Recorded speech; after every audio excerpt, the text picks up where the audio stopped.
Welcome to another Founder Wisdom Pod with Isaac Saul. Tried to pronounce that right, Saul. That's right. He's Yeah. founder at Tangle News in New York. Has spent some time in Israel, and we're going to discuss this terrible conflict that is raging at a tad higher nowadays with the terror attacks that occurred a week ago, the day at which I was celebrating my wedding. So thank you, Hamas people, for doing that and having me have nightmares the day after. And to the world, I think that world impact is always minimized because when you attack humans, you attack the full humanity, and it sucks for everyone. But thankfully, we're here to talk about these events today. Maybe make a bit of sense out of it, find potential solution, and talk about the implications of that. So Isaac, welcome to the pod. Can you tell us a bit more about yourself, about Tangle News, and about how you've been covering these events in the last couple of days? Yeah, for sure. So, I'm a political journalist by trade. I think one of the things that sort of thrusts me into the spotlight a little bit, speaking about what just happened in Israel, is that I've spent some time living in Israel, and have, traveled a bit in the Middle East. And also I run a newsletter called Tangle, which the primary objective is to share a wide spectrum of views on really controversial issues. So we had an edition last week, on Tuesday after the Hamas attacks happened, where we shared, 6 perspectives, summarized opinion pieces that were out there, 3 from, roughly a pro-Israel perspective and 3 from roughly a pro-Palestine perspective. And then I shared my own view, which, I think is pretty nuanced and pretty towards the center and complicated on this issue. I mean, there's a reason this is one of the longest, most intractable conflicts in the world. It's because solving it is really, really difficult, and there aren't a ton of good solutions on the table that will make everybody happy. So, I wrote about it from that perspective, and then also I think just from a human perspective, which is, the Hamas attacks were horrific. I mean, unspeakably so, and it's kind of tough to really capture how horrific they were in words. But the response from Israel is also going to be really horrific for a lot of people in Gaza and a lot of Palestinians. And, something I've been trying to harp on is that, there's a little more than 2 million people in Gaza. About 1 million of them are under the age of 19. So they've known nothing but Hamas rule with no elections and, Israeli blockades and conflict with Israel. And similarly, a lot of the people who were killed in the attacks by Hamas were people who care about peace. They're, left-wing liberal Israelis who live in kibbutzim and the northern of Israel. They're ravers who were at a peace and love festival 3 miles from Gaza, who are, I would imagine, predominantly politically people who are very critical of the Israeli government. So it's a tragedy all around, and I'm quite terrified of a regional war breaking out. It seems like we are kind of barreling towards that pretty quickly right now. So is it as simple as black and white, like Hamas is wrong and Israel is right? And if so, is the solution also black and white and simple, as in exterminate all Hamas? So it's a good question. I mean, I would say, first of all, I don't think, ethically or morally there is a much of a comparison between at least the Israeli military and Hamas. I don't think that they operate under the same rules. They don't play by the same ethical playbook. As we just witnessed, I mean, Hamas is killing babies and kidnapping them and holding the elderly and children hostage, and, also killed a bunch of people who are non-combatant civilians. So, Israel certainly has a history of bombing Palestine and has killed civilians in those attacks before, but I think can, for the most part, prove, typically under the watchful eye of the international world, that a lot of those deaths they don't view as being intentional. They believe that like they're security measures. Some people don't believe that. Some people do. I think it's kind of a case by case situation that you can examine those. But in this instance, I think what Hamas did is quite obviously something that's beyond the pale of anything, I can remember the IDF doing anytime recently. So that part I think is not so complex. What's much more complex is that, Palestinian people are not Hamas. They're not synonymous with each other. They're different. And though their wants and needs in some cases might be similar, or they might be a means to an end, I think it's pretty clear to me that the lifestyle that most Palestinians are living in is something no Israeli would trade for. And I think that alone is enough to give anybody pause and think about, the plight that they're currently operating in. Obviously, Israel has a great deal of control of Gaza through blockades. Egypt as well doesn't get talked about enough. They also have a blockade in Gaza. And then in the West Bank, the Israeli government is expanding settlements and still militarily occupying it. So it's a different world. And I think when a group of people are facing the challenges that many Palestinians are facing, it's not totally surprising when there are outbursts of violence. It's really hard to understand. And I don't know for sure how, the majority of Palestinians feel about this latest Hamas attack. But polling shows that for the most part, Israeli support for Hamas grows in the wake of, or Palestinian support for Hamas grows in the wake of Israeli violence and airstrikes. So, you can do with that whatever you'd like. And are these people brainwashed en masse? Do they have access to the internet, and do they know how to hold a critical mindset and be able to think independently like most of Western societies do? Or because sometimes we try to impose our own reasoning and how we think on these societies, and we could argue that internet is mostly Western ideologies, was Western created and is mostly used by Western folks or controlled by Western folks. I mean, our opinions are always louder. Is it because it's the best opinion, or is it just like because we brainwashed ourselves into doing so? Yeah, I think that's a really good question. The way I would answer that is twofold. One, I do not think that Palestinians on the whole have, anything close to the access to information that, the Western world does. I think similar to some other authoritarian regimes, both in the Arab world and in places like Russia, I think a lot of what they hear is kind of state-sponsored media that comes from the top, either from Hamas or from Iran or from Egypt or from Lebanon.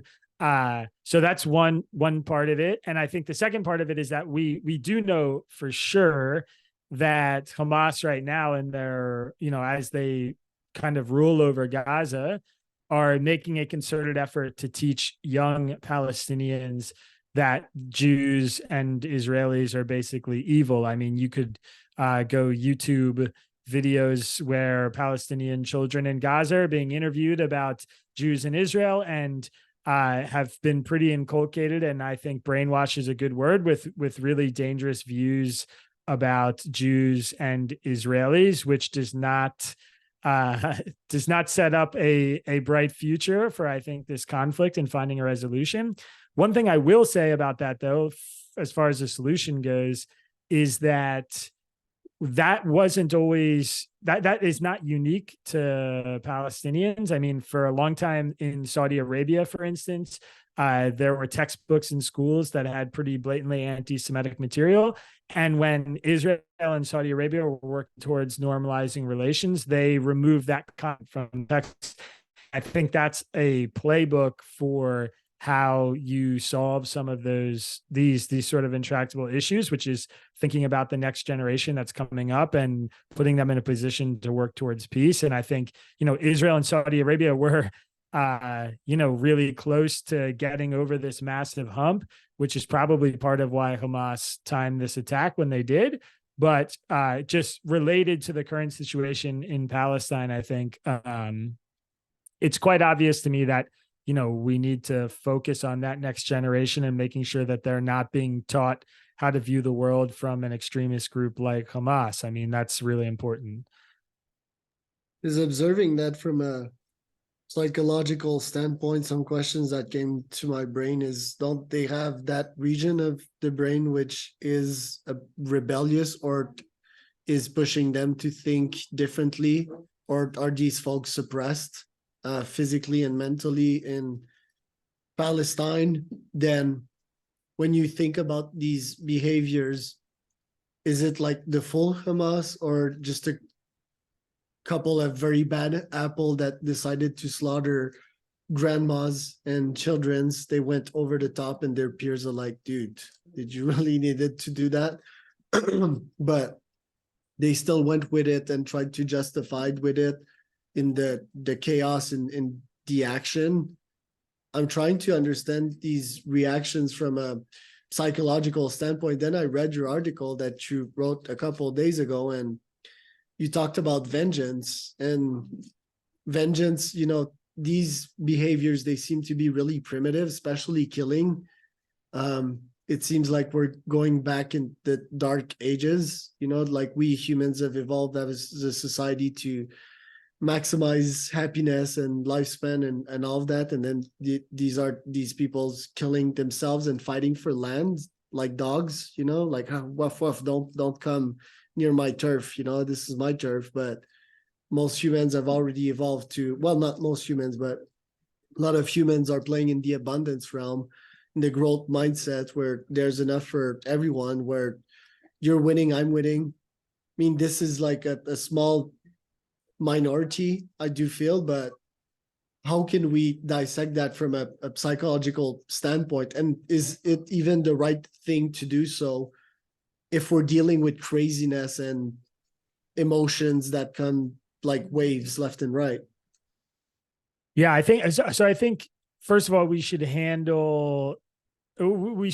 hold the Palestinians and Hamas to the same standards that we hold the Israelis and the Israeli government to, and the Israeli army and the United States, which is to say, we should condemn and do everything to push each side to avoid, death and destruction and kind of these primitive behaviors you're talking about, especially as it relates to innocent civilians. So I think that's number one, is holding a consistent ethic and a consistent standard. So, I have no interest in kind of lowering the bar as a result of sort of psychoanalyzing, the rationale for beheading children or whatever it is, like I don't think there's much use in that, aside from just understanding that if there is going to be a battle, if there is going to be a war, we want both sides, and that includes Israel,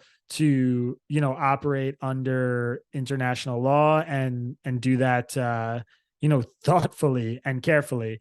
So that's one. I think, like, in terms of Palestine and Gaza specifically, I mean, you can see, again, there is, it's noisy, but there is polling of Gazans that we have, a few times a year, pretty robust polls of the 2 million people that live there. And you'll see things like 50% of Gazans wish that Hamas would give up on the idea of the destruction of Israel and work toward establishing a two-state solution. So half the country holds that view, or half of Gaza holds that view.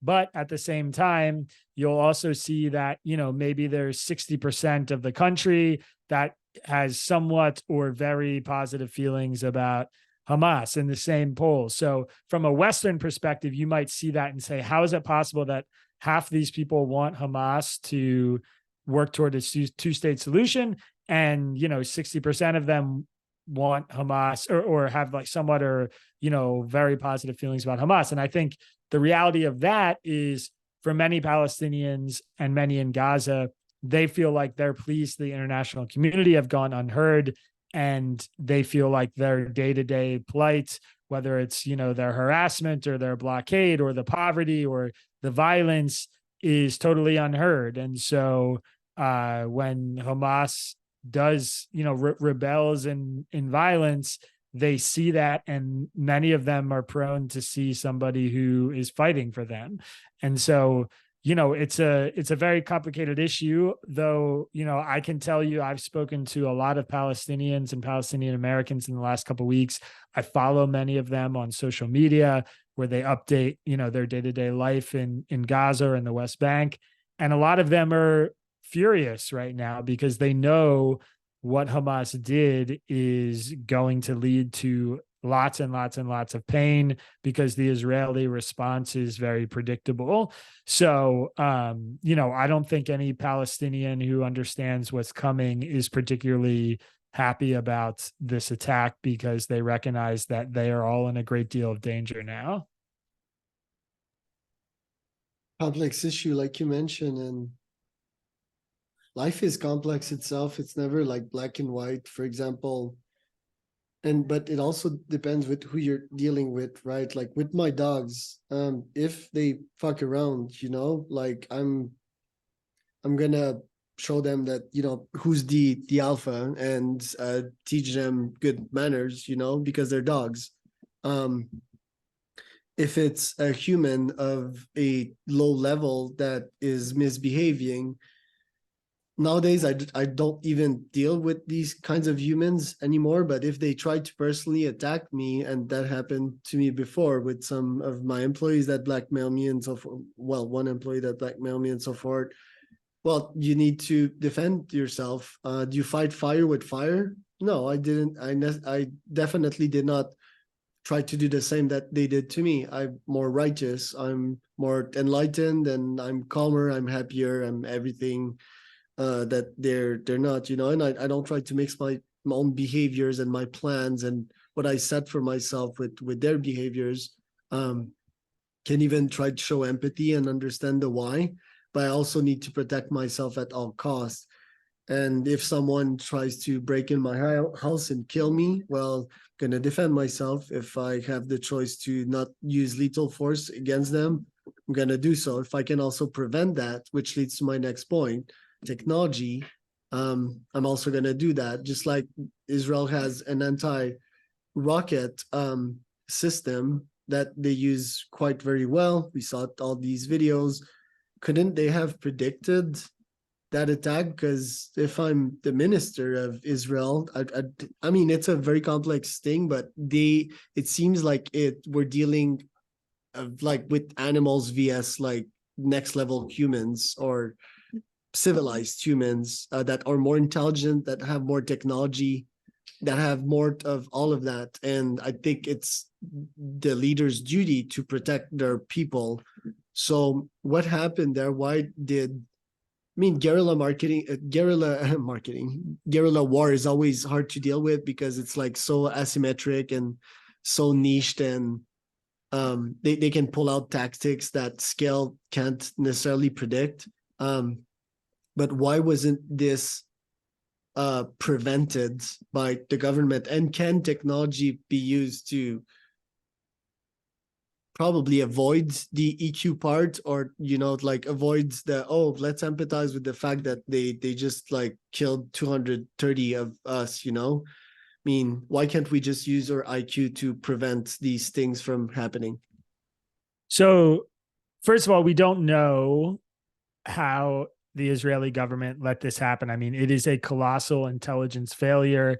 It's a colossal security failure. I don't think we have clear answers yet about how this happened.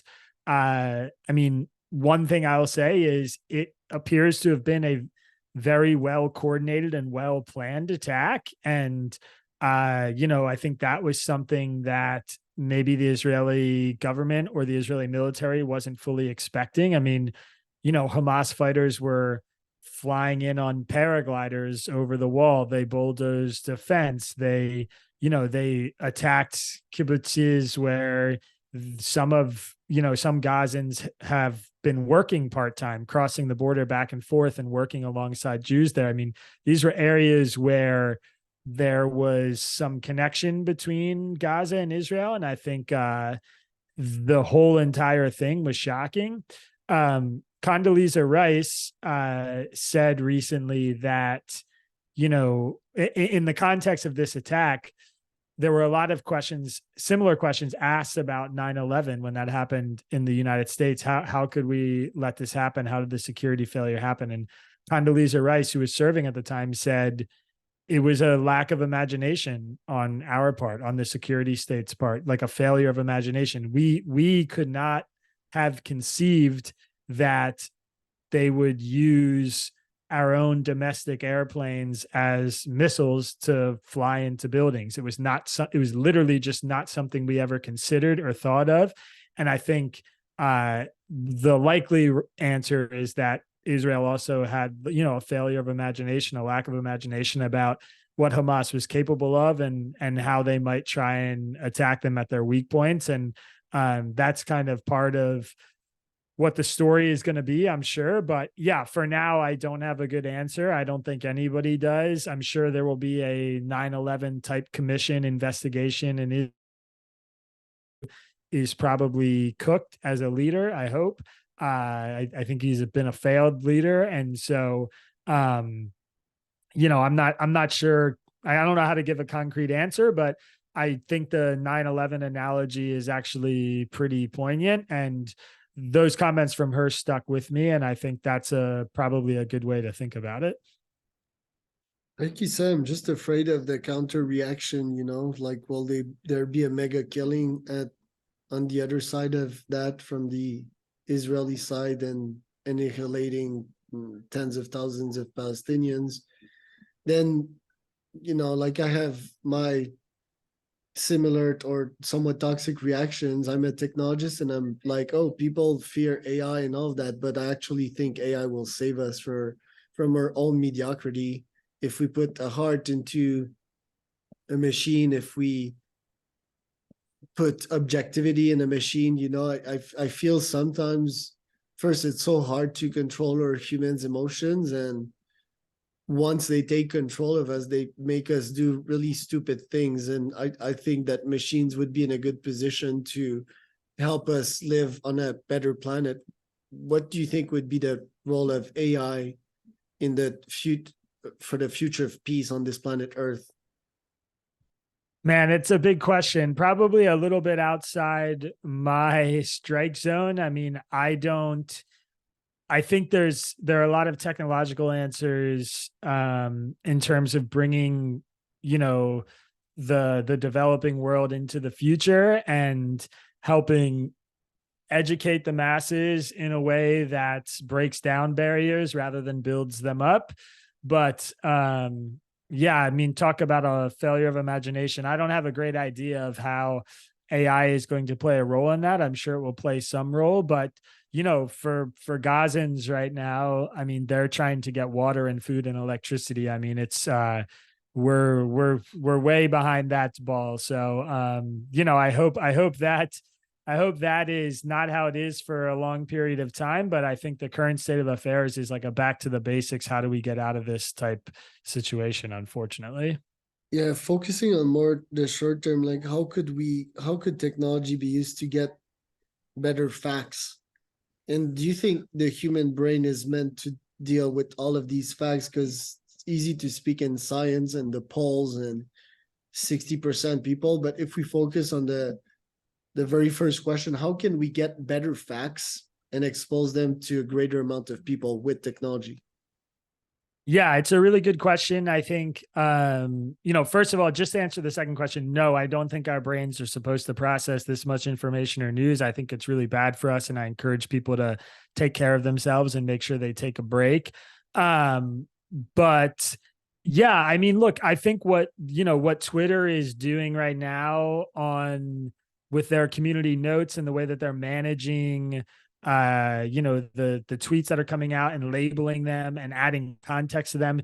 I think that is brilliant. I think I've criticized a lot of what Elon's done with Twitter, but I think that is a really, really powerful tool, and I find them incredibly useful. I see the community notes all the time, oftentimes on tweets that maybe I would have fallen for anyway, or misunderstood the context, or, thought it was a video from a week ago when really it was a video from 2 years ago. So I think those kinds of tools at scale are really good. And I think also just more institutions doing the work of, reporting the news. I mean, we have a lot of individual people who are just filming stuff and uploading it without much context or fact checking. When a reporter does that, or a news publication publishes something, there's a whole team of people who are trying to edit and fact check it, make sure that whatever they're putting out there helps them, helps their reputation, advances their reporting, that kind of stuff. And that's really important to have that incentive. So, more teamwork and institutions around the production of these like news stories and information, and also more tools like the one Twitter has launched that I think add context and help fact check big breaking news stories. Definitely see AI crunching all that data online and trying to make more sense out of it for a human brain. So I do see a bright future ahead of us amongst even amongst everything that's happening nowadays, with technology and folks like you that try to put a more unbiased information out there. Really appreciate that. That at least is at a higher level than just a journalist, like putting their own opinions without even mentioning it, or their employees' opinions, even worse. So thanks for your service on that level. Where can people find out more about you, Isaac? Thank you very much. Yeah, we have a website, readtangle.com, READ Tangle, TANGLE.com. And, we're reporting daily news here in the US, and also cover a lot of international stories too. And we do it by sharing views from across the political spectrum. So if you're interested in getting out of your news bubble and getting a good look at a lot of the opinions that are out there in the world, I definitely encourage you to check it out. The newsletter is free, though members can also support our work. And I appreciate the time, and it was great to chat.